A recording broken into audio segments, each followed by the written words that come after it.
गेल्या काही दिवसांपासून पुण्यातून समोर येणाऱ्या गुन्हेगारीच्या घटना पाहता तुम्हाला असंच वाटत असेल की पुण्यात नेमकं चाललंय तरी काय।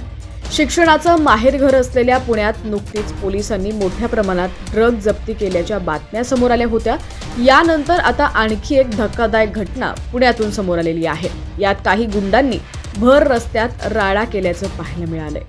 आता काय घटना घडली होती पाहूयात। त्याआधी तुम्ही HPN मराठी न्यूज चॅनलला सबस्क्राइब केलं नसेल तर नक्की सबस्क्राइब करा आणि बेल आयकॉनवर क्लिक करून नोटिफिकेशन्स मिळवा, जेणेकरून आमचे अपडेट्स लवकरात लवकर तुमच्यापर्यंत पोहोचतील। तर पुण्यातील खडकवासला भागातून ही घटना समोर आली आहे। यात काही गुंडांनी पुन्हा राडा केल्याचं दिसतंय। या गुंडांनी काही लोकांवर तलवार आणि कोयत्यानं हल्ला केलाय। ही घटना गोरे बुद्रुक गावातील असल्याचं सांगण्यात येतं। या संपूर्ण घटनेचा व्हिडिओही समोर आलाय, ज्यात 10 ते 12 जणांच्या टोळक्यानं कोयते तलवारीनं 3 जणांवर हल्ला केल्याचं दिसतंय। विशेष म्हणजे हा हल्ला भर रस्त्यात करण्यात आलाय। रस्त्यावर इतर लोकांची ये-जा सुरू आहे, मात्र गुंडांना याची कसलीही भीती दिसत नाहीये।